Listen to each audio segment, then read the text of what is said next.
Alhamdulillah Rabbil Alamin.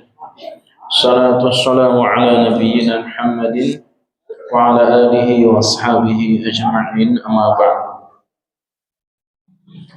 Jamaah salat maghrib Masjid Mutmainnah yang Allah muliakan, kita lanjutkan pembahasan kitab Tadhkiratus Sami' wal Mutakallim fi adabil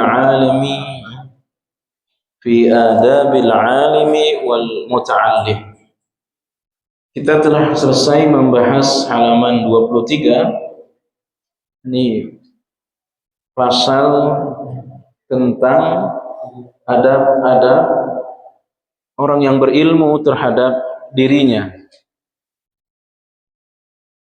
Ini menjadi penting bagi saya dan kita semua yang atas izin Allah, alhamdulillah, kita senang kepada ilmu, baik dengan membaca, duduk di majelis ilmu sejak kecil, ya, yang kemudian barangkali ada perubahan dengan ilmu-ilmu yang kita dapatkan, ya, itu bagian semua dari proses terhadap ilmu itu. Maka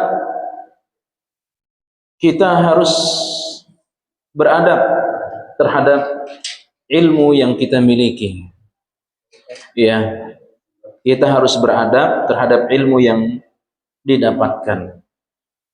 Di antaranya kita bahas pada poin pertama dulu, orang yang berilmu itu harus merasa diawasi oleh Allah. Ya. Maka bisa dibedakan orang-orang yang cinta ilmu, orang-orang yang ngaji dengan yang tidak ngaji. Itu bisa dibedakan. Ilmu itu menjadi kontrol dalam hidupnya. Ya. Dalam undangan saja misalkan, ya, di undangan pernikahan, ya, dalam bekerja, dalam berniaga, itu yang menjadi mufattish, yakni pengawas, ya, ilmu yang kita dapatkan. Ya. Dengannya kita mengenal halal haram. Dengannya kita tahu mana yang baik, mana yang tidak baik. Yang sampai kepada bahwa kita ini senantiasa merasa diawasi oleh Allah Subhanahu wa taala. Itulah sebabnya di dalam Al-Qur'an surah Fatir Allah mengatakan orang yang berilmu itu bukan mereka yang banyak menghafal ayat. Itu penting kita menghafal ayat, menghafal hadis. Tetapi hakikat ulama, hakikat orang yang berilmu itu adalah orang yang takut kepada Allah. Maka Allah katakan pada surah Fatir, innama yakhshallaha min ibadihil ulama. Orang yang takut kepada Allah itu ya ulama. Ya. Maka itulah inti dari ilmu. Ya, inti dari ilmu, tujuan segalanya dari ilmu bagaimana menambah rasa takut kita kepada Allah. Ya. Kita banyak hafal ayat, banyak hafal hadis, tapi ada kesempatan berdosa, tetap saja kita berdosa, berarti ilmu kita tidak bermanfaat. Ya, ilmu kita tidak bermanfaat.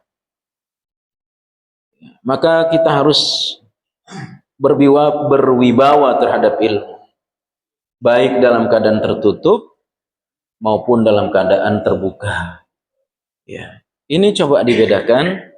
Misalkan dalam perayaan 17 Agustus saja, dalam hal-hal perlombaan, itu bisa dibedakan mana orang berilmu dengan yang tidak berilmu. Ya. Dari perlombaan-perlombaan yang banyak di dalamnya ada unsur-unsur judi, ada unsur-unsur maksiat, ya. Kita sebagai warga Indonesia ya cinta kepada negeri. Tapi kalau sudah ada unsur perlombaannya itu judi, ilmu yang mengontrol kita. Bukan pemerintah yang mengontrol kita, bukan RT, bukan RW, tapi ilmu yang mengontrol kita. Kita harus senantiasa merasa diawasi oleh Allah dalam keadaan tertutup dan dalam keadaan terbuka. selalu merasa takut kepada Allah dalam segala aktivitas aktif dan pasifnya, ya, dalam keadaan sendiri, dalam keadaan rame, di rumah, di pasar, di mana saja kita harus merasa takut kepada Allah Subhanahu wa taala. Maka Bapak Ibu yang Allah muliakan, saya sudah sampaikan ada orang nanti di hari akhir dia membawa pahala sebesar gunung Tihamah, gunung yang sangat besar sekali, ya, menghadap Allah Subhanahu wa taala. Tetapi apa yang terjadi? Pahala itu kemudian dihapus, ya, dicoret, sehingga para sahabat kaget. Sifna ya Rasulullah, sifati kepada kami, kenapa bisa terjadi? Orang menghadap Allah membawa pahala besar, tetapi dicoret. Rasul mengatakan, orang ini adalah ahli ibadah di tengah orang banyak, ya. Di hadapan orang tampak dia salih, tampak dia orang yang takut kepada Allah. Dia tidak berani, dia tidak mau melakukan maksiat karena mata-mata manusia tertuju kepadanya. Tetapi ketika dia sendirian, tidak ada lagi mata-mata yang tertuju kepadanya kecuali pengawasan Allah. Disitulah dia berani berdosa. Dia takut kepada manusia, dia malu kepada manusia, tapi tidak malu, tidak takut kepada pengawasan Allah, ya. Dan inilah sebabnya kenapa kebaikannya itu dihapus oleh Allah Subhanahu wa taala, ya. Maka orang yang berilmu itu dia harus senantiasa merasa diawasi oleh Allah dalam keadaan tertutup dan terbuka, merasa takut kepada Allah dalam segala aktivitas aktif dan pasifnya. Maka itu juga yang Allah katakan di dalam Quran surah An-Nazi'at, wa amma man khafa maqama rabbih wa nahan nafsa 'anil hawa fa innal jannata hiyal ma'wa. Khafa maqama rabbih, apa artinya? Takut posisi Allah, ya. Itu maknanya ketika hanya dia dengan Allah, tidak ada orang lain. Kalau kita takut kepada Allah, kalau saya takut kepada Allah karena diawasi oleh istri, karena diawasi oleh karyawan kita barangkali, diawasi oleh tetangga, itu biasa. Tapi apakah kita tetap takut kepada Allah saat kita berduaan dengan Allah, ya? Dan orang-orang seperti inilah yang Allah janjikan surga, ya. Wa nahan nafsa 'anil hawa fa innal jannata hiyal ma'wa. Perkataan-perkataan dan perbuatan-perbuatannya, ya, perkataannya itu selalu terjaga, ya. Bukan asal ceplos-ceplos, bukan, ya. Yang penting bunyi, bukan. Perkataannya itu diridhai oleh Allah atau tidak. Itulah ilmu, ya. Sehingga orang akan berkata, udah nggak usah terlalu dekat sama dia. Lagian juga kalau dekat sama dia nggak banyak ngomong. Bukan nggak banyak ngomong, khawatir salah omongannya, khawatir keliru, ya. Pokoknya sama dia enak, bawaannya ketawa terus. Nah, itu belum tentu orang baik, ya. Omongannya ceplas-ceplos, omongannya sembarangan, yang penting orang ketawa, jangan-jangan dia, ya, itu bohong dalam bicara, yang penting orang senang, ya. Orang berilmu itu perkataan dan perbuatannya selalu terjaga, ya, selalu merasa dia pikirkan manfaat madaratnya, ya. Itu orang berilmu karena dia percaya berdasarkan ilmu-ilmu yang ada pada dirinya, apa yang dikaruniakan kepadanya berupa panca indera dan pemahaman. Dan orang-orang ini di dalam hadis qudsi Allah katakan disebut wali Allah, ya, disebut wali Allah. Kita bisa lihat di dalam kitab Riyadhus Shalihin pada bab al-mujahadah. Sehingga pendengarannya itu aku di dalamnya, kata Allah. Itu diskusi. Penglihatannya aku juga dalam penglihatannya. Tangan yang dia gunakan untuk memegang aku juga di dalamnya. Apa maknanya? Matanya itu terkontrol. Ya, bukannya tidak punya dosa. Apalagi zaman kita sekarang ini, Pak, yang aktif ya kita bermedia sosial. Ya, Dr. Firanda berkata, selama orang punya media sosial, selama itu dia pasti punya dosa. Ya, lihat sana, lihat sini tanpa foto-foto. Tapi orang berilmu paling tidak dia memilah manfaat mudarat apa yang dia lihat. Ya, karena apa? Matanya dijaga oleh Allah, pendengarannya dijaga oleh Allah.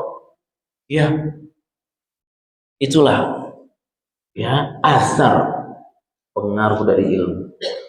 Ya, nah kita ini kalau sama saja dengan orang yang tidak ngaji, apa manfaat ilmu kita? Ya, ketemu dengan orang-orang yang belum ngaji, cara bicara kita, cara ngobrol kita sama dengan mereka, apa manfaat ilmu yang kita dapatkan? Ya. Apa kita hanya mendapat gelar, dia itu udah rajin ngaji, dia itu rajin di majelis ilmu, hanya itu yang kita dapatkan? Tentu tidak, jamaah yang Allah muliakan. Ya, ini saya ulangi lagi, akan terukur ketika kita kumpul dengan orang, teman-teman SD kita, teman-teman SMP, teman-teman SMA, itu nanti bisa terlihat ya dari cara bicara kita. Itulah asar dari ilmu, sehingga kita ini berwibawa, bukan karena kita mohon maaf Ustaz, bukan karena kita keturunan orang hebat, bukan. Ilmu yang membuat kita berwibawa. Ya, karena apa?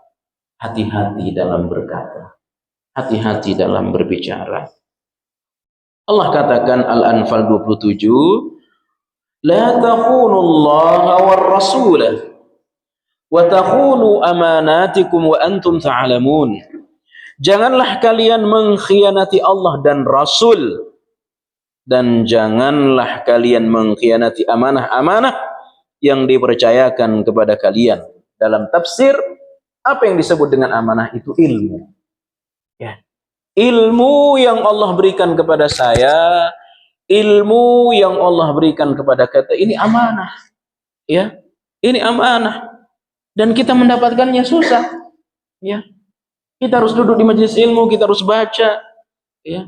Apalagi kalau sampai kepada menghafal, ini amanah dari Allah. Jangan sampai amanah ini kita khianati. Ya, demikian tafsir ayat Al-Anfal 27. Ya. Dan tidaklah Allah memberikan amanah itu kepada saya, kepada kita, kecuali karena kita insya Allah orang-orang yang dipilih oleh Allah. Ya, orang-orang yang dimuliakan oleh Allah. Sebagaimana yang sudah kita bahas, kemuliaan orang itu bergantung kepada iman dan ilmunya. Yarfa'illahu alladhina amanu minkum walladhina utul ilma darajah. Surah Al-Mujadilah Allah katakan, orang itu diangkat oleh Allah karena dua, karena iman dan karena ilmu, dengan banyak derajat, darajat. Ya, maka Allah anugerahi kita ilmu ini karena Allah tahu kita layak mendapatkan ilmu. Ya. Tapi kalau sama saja kita dengan orang yang tidak berilmu, apa keistimewaan kita? Ya, apa kehebatan kita? Kehebatan bisa baca buku, kehebatan menghafal, bukan, demi Allah bukan. Kehebatan kita karena dipilih oleh Allah sebagai orang berilmu, karena kita menjaga aturan-aturan Allah. Karena omongan kita ini, pembicaraan kita ini selalu mengharapkan ridha Allah Subhanahu wa ta'ala. Disitulah letak kemuliaan kita, disitulah letak wibawa kita. Kemudian Allah juga katakan, bimastuhfidhu min kitabillah wa kanu 'alaihi syuhada fala takhshawun nasa wakhshawun. Sebab mereka yang diperintahkan memelihara kitab Allah dan mereka yang menjadi saksi terhadapnya. Ya, Al-Maidah 44. Karena itu jagalah, ya, janganlah kalian takut kepada manusia, tetapi takutlah hanya kepada Allah Subhanahu wa ta'ala. Imam Asy-Syafi'i berkata, laisal ilmu ma hufidha, al ilmu ma nafa'. Ilmu itu bukan berapa yang saya hafal, bukan berapa yang kita hafal, bukan berapa susunan buku kita, bukan berapa banyak lemari kitab kita. Bukan itu inti dari ilmu. Tapi ilmu itu, kata Imam Syafi'i, ma nafa'ah, ketika dia bermanfaat. Ya. Dan manfaat ilmu itu, kata ulama, satu, diamalkan. Ya, itulah doa kita setiap selesai salat subuh. Allahumma inni as'aluka ilman nafi'a wa rizqan thayyiba wa amalan mutaqabbala. Makna ilmu bermanfaat, satu, diamalkan, dua, diajarkan kepada orang lain. Paling tidak kepada keluarga kita. Ya, paling tidak kepada teman-teman kita. Kita ajarkan ilmu. Kemudian Bapak Ibu yang Allah muliakan, termasuk dalam hal ini adalah selalu bersikap tenang, berwibawa, khusyuk, bersih hati, tawadhu dan tunduk karena Allah. Di antaranya apa yang dikatakan oleh Imam Malik kepada Ar-Rasyid, "Idza 'alimta 'ilman falyura 'alaika atharu wa sakinatuh wa samtuh wa waqaruh wa hilmuh liqaulihi al-ulama warathatul anbiya." Jika engkau mengetahui satu ilmu, dan kita bukan lagi satu ilmu, banyak ilmu yang sudah kita ketahui. Ya. Jika engkau mengetahui satu ilmu, maka hendaknya buah dari ilmu itu adalah ketenangan, pembawaan, kewibawaan, dan kesantunan terhadapnya pada dirimu. Ya. Kita harus lebih santun terhadap ilmu yang kita dapatkan. Berdasarkan Nabi bersabda, al-ulama'u warasatul anbiya. Para ulama adalah pewaris Nabi. Ta'allamul ilma wa ta'allamu lahu as-sakinah wal waqar. Dan ulama salaf berkata, haqqul alim ay yatawadha'a lillah fi sirrihi wa alaniyatihi wa yahtarisa min nafsihi wa yaqifa ala ma ashkala alaih. Sepatutnya seorang ulama bertawadhu. Ingat, ulama itu tidak diukur dengan seberapa banyak ilmunya. Ya, sebagaimana surah Fatir tadi yang sudah saya bacakan, sepatutnya seorang ulama bertawadhu karena Allah dan dalam keadaan terang-terangan dan dalam keadaan rahasia. Ya, menjaga diri dan menahan diri dari apa yang tidak bermanfaat baginya. Kemudian yang kedua, hendaknya kita semua melindungi ilmu sebagaimana ulama salaf melindungi ilmu dengan berkhidmat kepada ilmu dengan apa yang Allah jadikan untuknya berupa kemuliaan dan kehormatan. Tidak merendahkan ilmu dengan hilir mudik, membawanya kepada yang bukan ahlinya dari kalangan para penghamba dunia. Subhanallah, ya. Nasihat luar biasa. Tidak senang datang kepada penghamba dunia. Jadi penghamba dunia itu ya penguasa yang jauh dari ilmu, orang-orang yang berharta yang tidak senang kepada akhirat. Ya.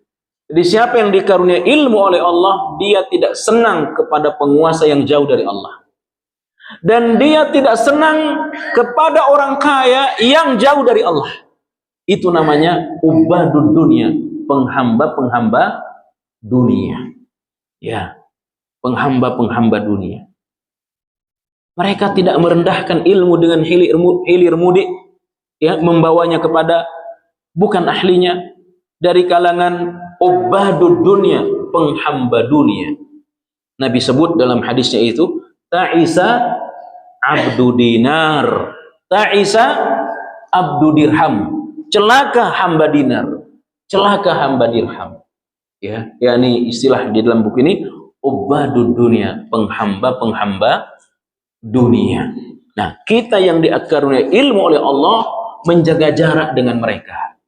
Ya, dengan penguasa yang tidak senang kepada agama Allah, dengan orang kaya yang tidak berorientasi kepada akhirat, dengan orang kaya yang tidak suka akhirat, kita harus menjaga jarak dengan mereka. Ya, khawatir ilmu itu menjadi rendahan. Ya, makanya di dalam buku Ustadz Yazid yang kecil itu, dunia lebih jelek daripada bangkai kambing. Pada bukunya kecil, ya. Ya, makasih.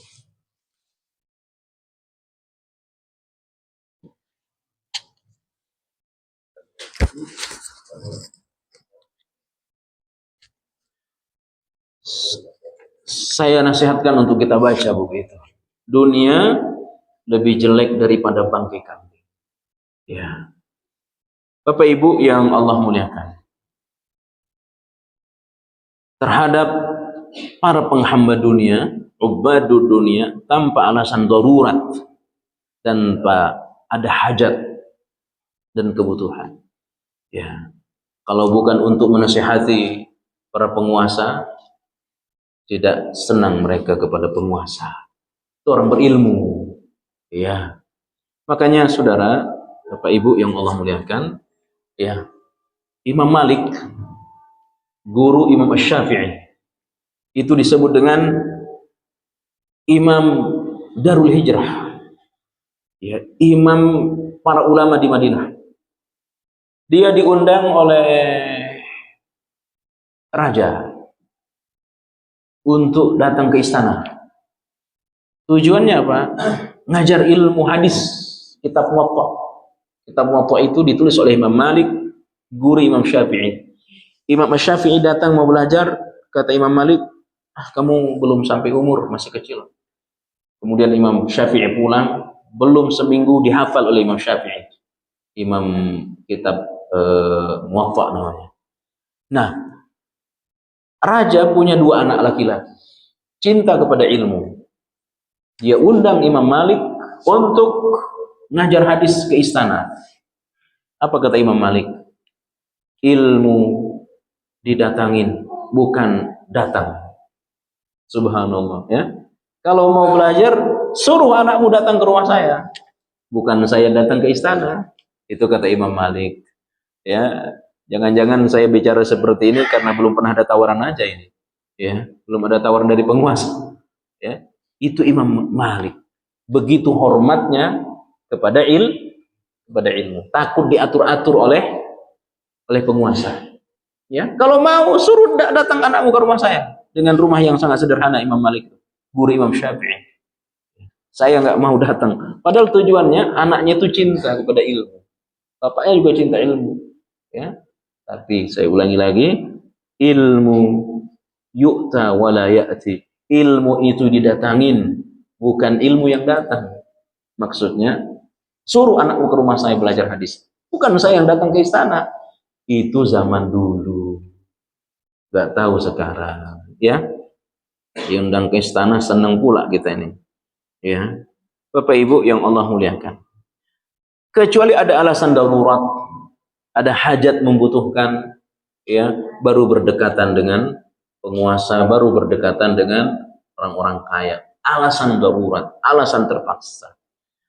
Atau membawanya kepada siapa di antara mereka yang mempelajarinya darinya, sekalipun dia mempunyai kedudukan tinggi dan posisi strategis. Imam Az-Zuhri berkata, hawanun bil ilmi ayyahmilahu al-alim ila al-baitil muta'allim. Merendahkan ilmu, ya, ialah tindakan seorang yang berilmu mengantarkan ilmu ke rumah murid. Subhanallah, ya. Makanya guru kita itu Ustadz Yazid, ya, sangat menghormati ilmu. Ya, sangat menghormati ilmu. Ustadz Yazid rahimahullah ta'ala, kalau ada orang berisik, ya marah beliau. Beliau nasihatkan kepada panitia kajian, Sebab kadang-kadang yang ngadain pengajian itu dia nggak ngaji, Pak. Sibuk di luar. Ngundang orang datang ke majelis ilmu, panitianya tidak ngaji. Marah beliau. Ya. Ngapain ngurus parkiran, ngapain sibuk-sibuk di luar. Duduk panitia, kata beliau. Itu memuliakan ilmu. Ya, bukan ngobrol, kadang-kadang panitia ngobrol. Ya, beliau marah itu, ya. Marah karena kasih sayang penghormatan kepada ilmu. Ya. Bukan ilmu yang datang ke murid, kata Imam Az-Zuhri, tapi murid yang datang ke ulama. Dulu itu sangat dihormati ilmu. Ya. Apalagi zaman dulu, ya, terutama Imam Syafi'i itu, kalau udah Imam Syafi'i yang ngajar, makanya termasuk kenapa murid Imam Syafi'i itu banyak, ya, dan menjadi mazhab yang sangat besar, karena didukung oleh harta. Imam Syafi'i itu termasuk kaya raya. Selain Abu Hanifah, Imam Syafi'i. Imam Syafi'i kalau ngajar, ya, beliau yang nyiapin makanan, bukan muridnya. Bahkan dalam satu riwayat yang sahih, Imam Syafi'i datang ngajar di Mekah, dibagi-bagi muridnya emas. Muridnya dikasih emas, maka banyak muridnya. Sehingga mazhab Syafi'i termasuk mazhab yang paling besar. Gagah, ulama dulu tuh gagah. Ya, tidak rendah di hadapan penguasa dan tidak merendah di hadapan orang kaya dulu. Mudah-mudahan sekarang juga demikian. Ya. Perkataan-perkataan salaf dalam hal ini sangat banyak. Ya, di antaranya ucapan Qadhi bin Hasan Al-Jurjani, "Walam abtadhil fil hidmatil ilmi muhjani li akhdima man la qawtul lakin li ukhdama ashqa bihi gharsan wa ajnihi dhillah idzan fattiba'ul jahli qad kana akhzama walau anna ahlal ilmi sanuhu sanahum walau azzamuhu fin nufusi la'uzzima." Ya, aku tidak merendahkan harkat martabatku dalam berkhidmat kepada ilmu untuk melayani siapa yang aku temani agar aku dilayani. Subhanallah, ya. Dia tidak mau dilayani, ya, oleh orang karena ingin merendahkan diri pada orang. Katanya, apakah aku menanamnya dengan jerih payah lalu memetik buah kehinaan? Ya, jika demikian maka lebih baik aku hidup dalam kebodohan. Ya, jika saya punya ilmu lalu merendah di hadapan penguasa, di hadapan orang kaya, lebih baik saya bodoh, katanya. Lebih baik saya tidak punya ilmu daripada harus merendahkan diri di hadapan penguasa, di hadapan orang yang punya jabatan. Lebih baik bodoh, kata ulama ini. Ya. Seandainya ahli ilmu menjaga ilmu, niscaya ilmu menjaga mereka. Seandainya mereka memuliakan ilmu pada jiwa, niscaya ia dimuliakan. Ya. Namun jika hajat membutuhkan atau keadaan darurat, ya, dalam satu kaidah fikih disebutkan al-hajatu qad takunu lid-darurah. Jika ada keperluan maka berubah menjadi darurat, ya, karena keperluan menjadi terpaksa. Ya. Yang menuntut hal itu atau kemaslahatan agama yang lebih kuat daripada sisi negatif memberikannya. Seperti contoh tadi, seorang ulama datang ke penguasa untuk menasihati, ya, karena akidah salaf, penguasa yang zalim tidak boleh didemo, penguasa yang zalim tidak boleh digeruduk, tidak boleh. Ya, akidah salaf, penguasa yang zalim itu dinasihati oleh lisan-lisan ulama. Ya, bukan oleh kita ini yang kerjaannya menceritakan keburukan penguasa di warung kopi, ya, menceritakan keburukan penguasa di tempat kita berdagang, bukan. Tapi penguasa yang zalim itu dinasihati oleh lisan-lisan para ulama. Maka dalam keadaan seperti itu boleh ulama datang ke penguasa untuk menasehati, ya.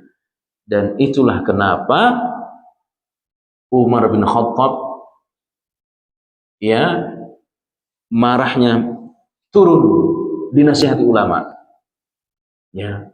Ulama luar biasa. Umar bin Khattab bisa kita buka ceritanya dalam kitab Riyadhus Shalihin bab sabar. Tiba-tiba ada orang tidak tahu selak buluknya menjumpai Umar. Wahai Ibnu Khattab, engkau tidak adil.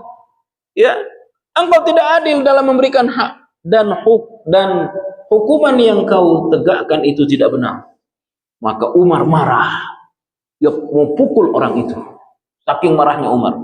Orang susah payah untuk adil, tiba-tiba langsung direndahkan di hadapan orang lain. Ya, engkau tidak adil.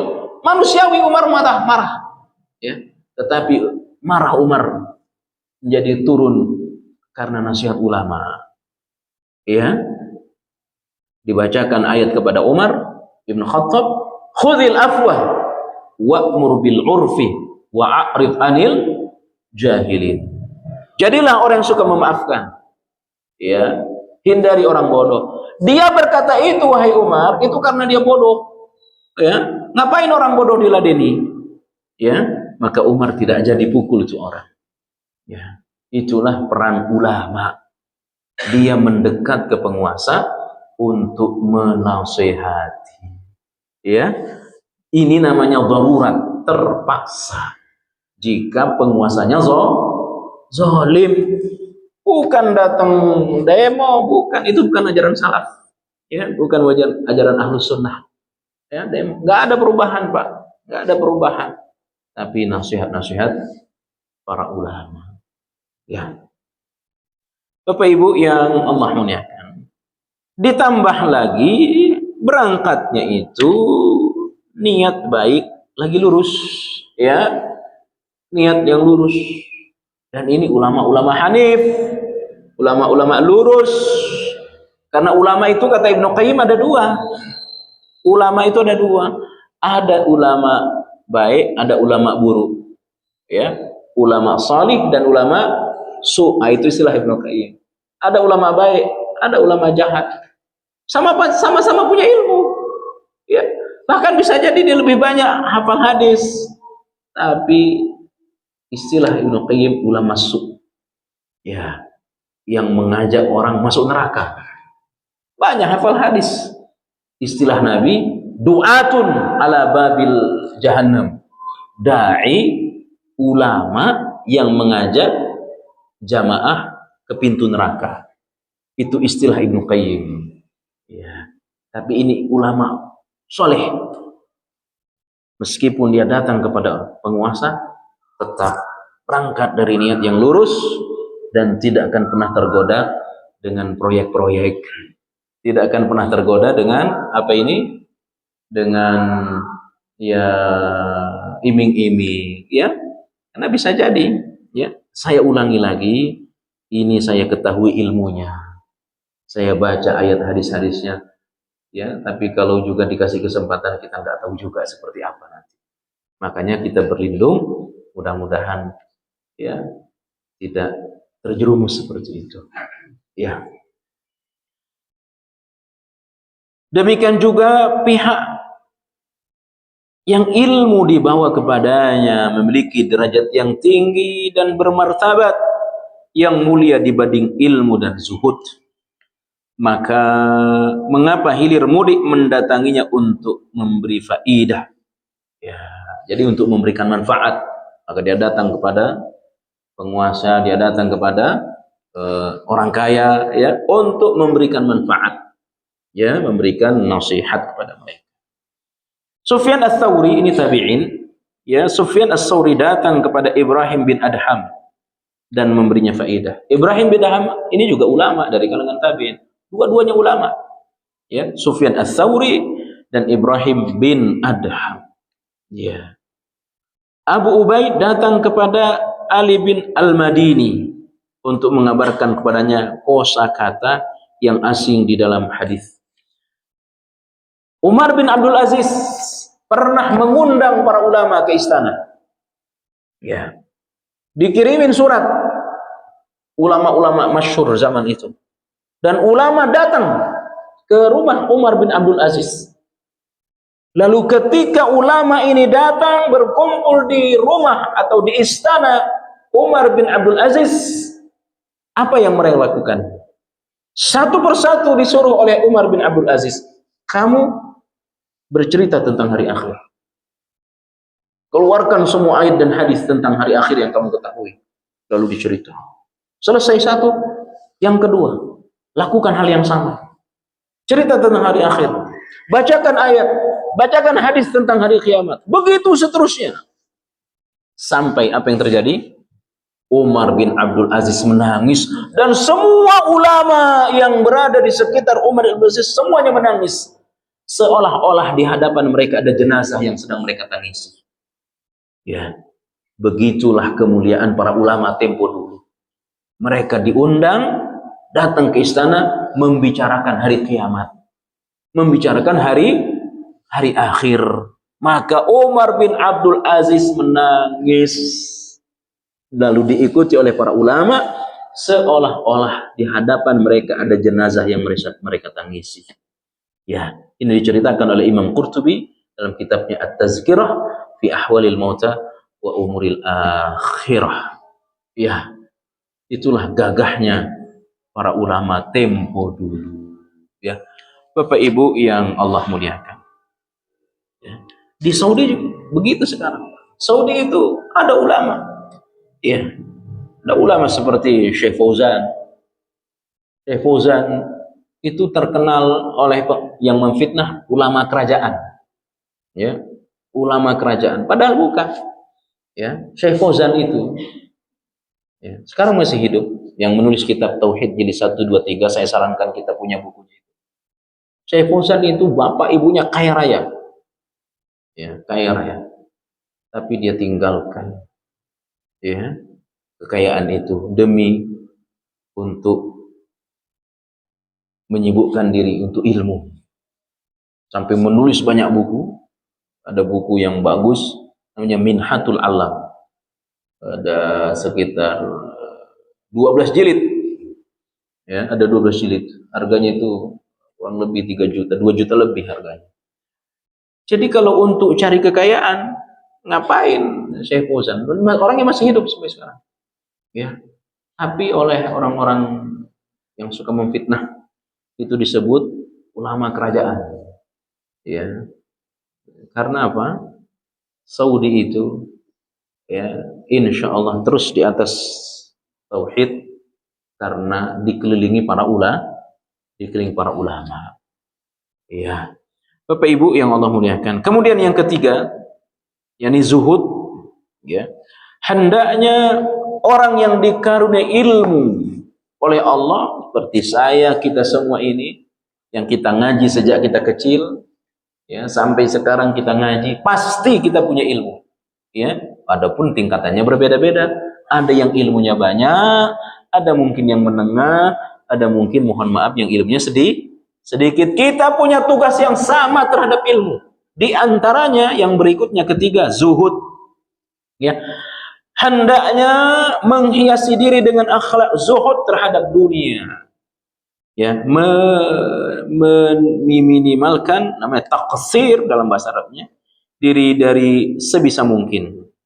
Namun tidak sampai merugikan dirinya atau keluarganya. Jangan karena alasan ilmu tidak bekerja.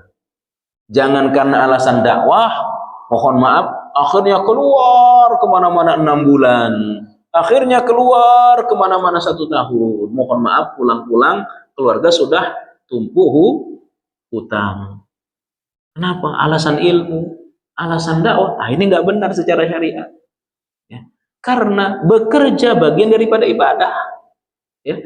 Tapi jangan kesibukan bekerja, kemudian tidak cinta kepada ilmu. Namanya tawazun.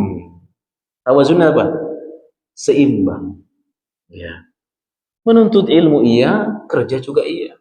Berdakwah iya, tapi memberi nafkah kepada keluarga juga harus. Ya. Sehingga jangan sampai merugikan diri, ya. Sampai setahun, sampai 6 bulan, ya. Sementara akhlak anak tak dijaga, nafkah anak tidak diperhatikan, nafkah istri. Akhirnya istri digeruduk rumahnya karena utangnya banyak. Ini kasusnya banyak, ya. Kasusnya banyak sekali, ya. Termasuk jangan karena alasan ilmu, karena alasan akhirat, pakaiannya mohon maaf tidak diperhatikan, ya.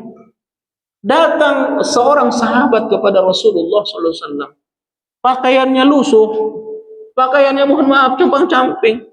Kata Nabi, kamu punya uang nggak? Punya ya Rasul. Ganti baju, ya. Beli baju yang baik, tampakkan keindahan kepada Allah, karena Allah itu karena Allah indah.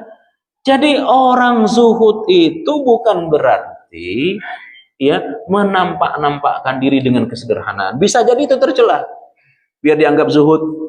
Padahal ada baju baik, ada baju yang bagus, ada pakaian yang bagus, tapi sengaja pakai baju yang sobek agar dikatakan zuhud. Itu juga tidak boleh. Tetapi menampak-nampakkan kemewahan juga tidak boleh, ya. Kenapa kita pakai baju bagus? Kenapa kita pakai kenapa rumah kita indah? Kenapa kendaraan bagus? Menampakkannya kepada Allah, bukan kepada manusia. Kalau menampakkan kepada Allah, bagus. Sebagai wujud syukur kita. Ya Allah, Engkau titipkan harta ini kepadaku, ya Allah. Aku belikan baju yang bagus. Aku belikan kendaraan yang bagus. Aku gunakan untuk rumah. Siapa tahu orang tuaku di sini. Siapa tahu teman-temanku di sini. Aku muliakan. Itu hukumnya sunnah, ya. Menampak-nampakkannya kepada Allah. Itu hukumnya sunnah. Tapi jika ditampak-tampakkan untuk manusia, kemudian ujub, kemudian bangga, itu namanya sombong, ya, namanya sombong. Tapi untuk Allah bagus. Kenapa? Innallaha jamilun yuhibbul jamal. Allah itu indah, senang yang indah-indah, ya.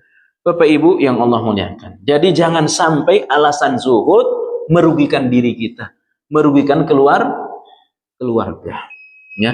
Kecuali ada satu kasus, ya, yang Nabi mendiamkan. Namanya Abu Darda. Di zaman Nabi, Pak, namanya Abu Darda. Abu Darda ini berkawan dengan Hudzaifah ibn Yaman. Ya subhanallah. Tadinya udah masuk. Silakan azan dulu.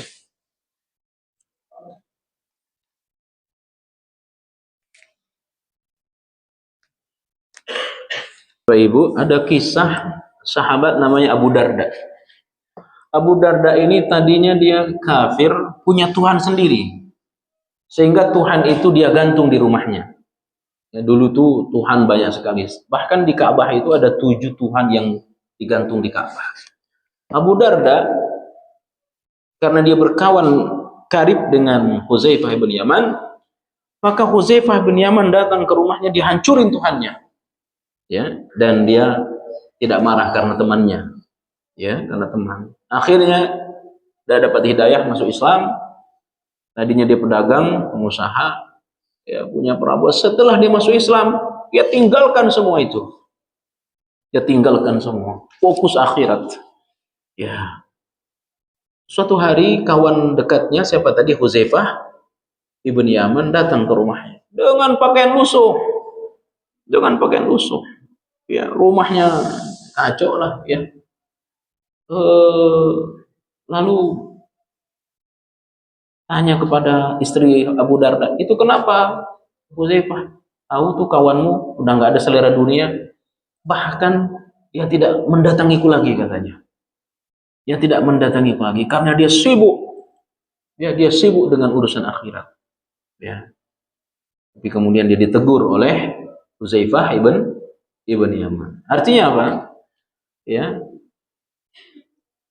jangan karena alasan zuhud akhirnya kita tidak bekerja, alasan zuhud akhirnya kita, ya, mohon maaf, pakaiannya asal-asalan, mohon maaf, tidak menjaga kewangian mulut, tidak menjaga kebersihan badan. Kenapa? Biar zuhud. Itu tidak benar. Ya, zuhud itu adalah menjadikan dunia untuk akhirat. Itu inti dari zuhud. Sehingga mohon maaf, kalaulah kita miskin, mohon maaf, bagaimana mengantarkan kita ke surga? Dan sebaliknya, kalaulah kita juga seorang penguasa, bagaimana kekuasaan itu, jabatan itu mengantarkan kita untuk sukses hari akhir?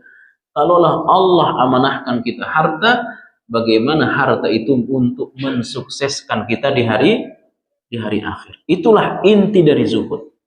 Ya. Dan orang berilmu katanya ini, nasihat buat saya yang ada ilmu sedikit dan kita semua. Kalau kita perhatikan halaman 27, kita ingin selesaikan pada halaman 27 semua yang terakhir ini. Derajat orang yang berilmu yang paling rendah adalah menjauhi keterkaitan dengan dunia. Karena dia adalah orang yang paling mengetahui kerendahan dunia. Godaannya, kecepatannya, fana, banyaknya kesulitan, dan kelelahannya. Dunia ini memang melelahkan. Maka ulama kalau sudah sibuk urus dunia, berarti dia sama rendahnya dengan dunia. Ya. Maka dia lebih patut tidak menoleh kepadanya dan menyibukkan diri dengan urusan-urusannya. Orang-orang seperti ini tidak pantas dilihat, kata pengarang kitab. Punya ilmu, tapi dunia untuk dunia. Bedakan dunia untuk akhirat. Ya. Omongannya dunia untuk dunia. Maka orang seperti ini tidak pantas lagi dilihat, kata pengarang kitab. Ya. Nah, yang terakhir ini saya ingin baca, ini penting sekali. Yahya bin Mu'az, ya. Lau kanatid dunya tibra yafna, seandainya dunia adalah emas yang panah, ya, seandainya dunia dan seluruh isinya emas, tapi emas itu akhirnya akan hilang.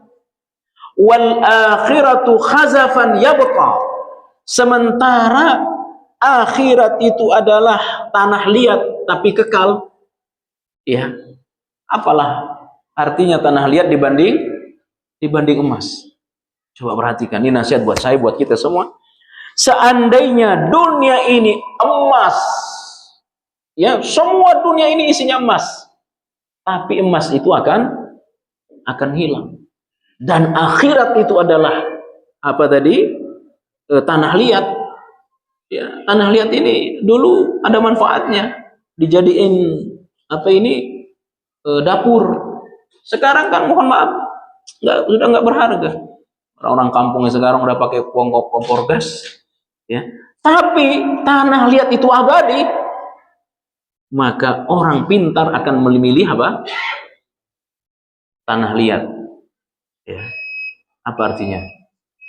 Dunia ini sementara. Dunia ini fana, sementara akhirat kekal abadi. Ya. Maka orang berilmu bukannya tidak kerja, bukannya tidak usaha, tapi bagaimana kerjanya, usahanya untuk dia kekal di hari akhir. Kekal di hari akhir dua saja pilihannya, kekal di surga atau neraka. Walaupun neraka itu ada dua lagi kata ulama, ada yang sementara di neraka dan ada yang kekal di neraka. Tapi sementara di neraka seharinya sama dengan 1000 tahun. Ya, hanya ada dua pilihan. Ya, mudah-mudahan dunia kita dapat, akhirat kita dapat. Ya, dunia kita bahagia, akhirat kita bahagia. Ya, maka saya ingin katakan kepada saya, kepada kita semua, apapun profesi kita, apapun kesibukan kita, apa yang Allah berikan bagian kepada kita, sedikit banyaknya, semoga menjadikan kita bahagia di hari akhir. Barakallahu fikum. Barangkali ada yang ditanya. Insya Allah kita pertemuan berikutnya masuk pada halaman 27, bagian tidak menjadikannya sebagai anak tangga untuk meraih kepentingan dunia. Mungkin ada yang ditanya, silahkan. Silahkan Pak.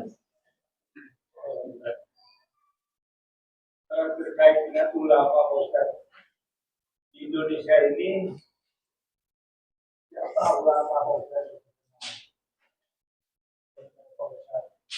Karena di Indonesia juga ada majelis ulama Indonesia. Ya. Selama ini sepengetahuan saya yang menentukan halal tidaknya MUI. Ya. Saya yang Ya, barakallahu fikum. Kalau zaman dulu kita bisa mengatakan di antaranya Buya Hamka. Ya, di antaranya Buya Hamka. Walaupun mungkin ada beberapa hal yang berbeda, tapi Buya Hamka mengatakan haram mengucapkan selamat Natal. Dipanggil oleh penguasa, cabut fatwamu atau lepas apa? Jabatan. Buya Hamka memilih melepas jabatannya. Itu ulama dalam tanda kutip. Zaman itu kita bisa mudah menilai, walaupun kita tidak sezaman. Saya tidak sezaman, tapi saya baca sejarah-sejarahnya. Ya. Nah, untuk sekarang banyak orang-orang yang tidak terkenal. Ya. Ulama-ulama dari kampung yang menjaga jarak ya dengan penguasa. Orang-orangnya siapa-siapa ya susah kita menyebutkan person to person. Tetapi banyak di pondok-pondok ya yang sibuk dengan ilmu ya. Saya punya guru ya alumni Mesir ya luar biasa ketika memberikan nasihat, selalu mengingatkan kepada kita tentang menjaga jarak dengan tadinya anggota dewan, kemudian mau dicalonkan lagi memilih mundur ya. Bagi kami murid-muridnya, kami sangat kagum kepada beliau ya. Dan masih banyak lagi di pondok-pondok yang menjaga jarak ya, menjaga jarak dengan ya. Kalau kami murid-muridnya menilai ya mudah-mudahan seperti Ustadz Yazid ya, seperti Ustadz Hakim, mudah-mudahan ya. Wala yuzakki 'ala Allahi ahada. Tapi tidak boleh kita menilai seseorang melebihi penilaian Allah. Ya, ulama itu pujian dari Allah, bukan pujian manusia. Ya. Dan ketika kita menyebut ulama, dia ulama kita sebut namanya, bisa jadi perkataan kita salah. Maka di akhir kata perkataan saya tadi, saya tambah dengan wala yuzakki 'alallahi ahada. Tidak boleh kita memuji orang melebihi pujian Allah. Bagi kami yang murid-muridnya, kami menilai ya seperti Ustaz Hakim, ya Allah yarham, seperti Ustaz Yazid, ya yang kokoh di atas manhaj, ya mungkin bagi yang lain tidak, ya karena ditanya kepada saya siapa, ya saya jawab guru-guru kami, ya mungkin yang lain menganggap ya gurunya juga. Demikian Pak. Silakan.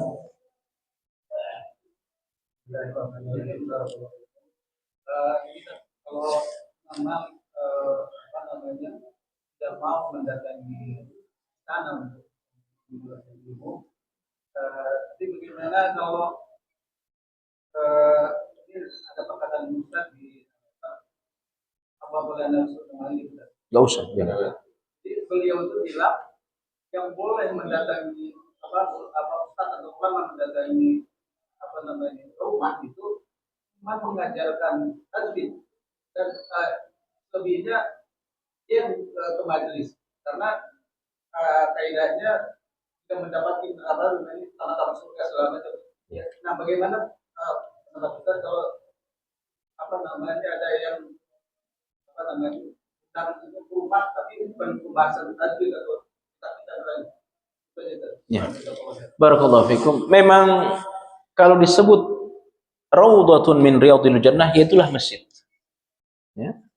Saya mendengarkan secara jelas Dr. Ariful Bahri dalam kajiannya di pintu 19 Masjid Nabawi, taman-taman surga itu hakikatnya dan yang sebenarnya itulah masjid. Ya. Maka sebaik-baik majlis ilmu adalah masjid. Kecuali darurat. Seperti apa? Barangkali perempuan yang mungkin sedang berhalangan, ya. Maka selama bisa di masjid, Cuma kadang-kadang sekarang ini lain, ya. Sekarang ini lain, sehingga dikasih solusi. Itu masjid mohon maaf, masjid Wahabi, itu masjid lain. Akhirnya kasih solusi rumah, kasih solusi majelis taklim, ya, sehingga majelis taklim itu tidak dicap sebagai masjid Wahabi. Jadi tidak masalah majelis taklim di rumah, majelis, tetapi hakikat dari taman surga itu adalah masjid. Demikian.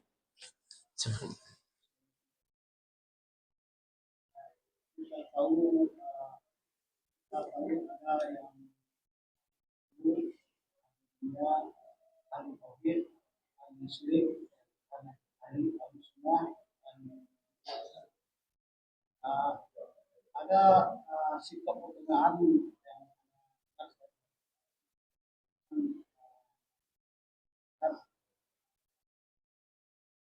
yang benci orangnya, tapi bencilah